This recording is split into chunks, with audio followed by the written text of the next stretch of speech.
अस्सलाम वालेकुम जी, कैसे हैं आप सब। मेरा नाम फैज़ान है और on behalf of my channel Multitech I welcome you all. आज मैं निकला था जी ब्लॉक का विज़िट करने, तो मैंने सोचा कि उन्हें इसकी एक वीडियो बना ली जाए ड्रोन से, ताकि जो हमारे इन्वेस्टर्स हैं, रियल इस्टेट के मेंबर्स हैं और जो इधर नहीं आ सकते, जो ओवरसीज़ हैं, उनको डेवलपमेंट इसकी पता चल जाए।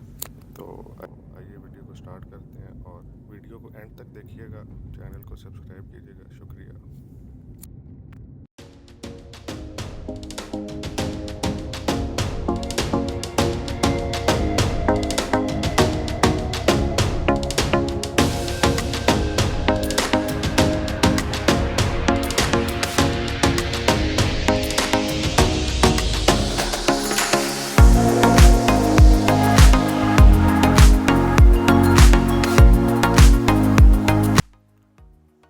जी ब्लॉक की जो पोजेशन का ऐलान हुआ है अभी रिसेंटली एजीएम के अंदर, वो उन्होंने जून 2022 को अनाउंस किया। उसकी वजह से जो सारे नॉन पोजेशंस थे और जिनकी स्ट्रीट नहीं कट हुई थी, शुरू के नंबर्स जो थे, उन पे काम तेज़ी से जारी है। मशीनरी वगैरह डिप्लॉय हो गई हुई है और काम बहुत स्पीड से जारी है।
डबल रोड जो कि एफएमसी को कनेक्ट कर रही थी जी ब्लॉक से, वो भी कट हो गई है और स्ट्रीट नंबर 1 जो कि हाफ कट थी, उस पे भी काम शुरू कर दिया गया।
का भी पोजेशन जल्द हासिल कर लेगी सोसाइटी और उस पर भी काम जल्द शुरू कर दिया जाएगा।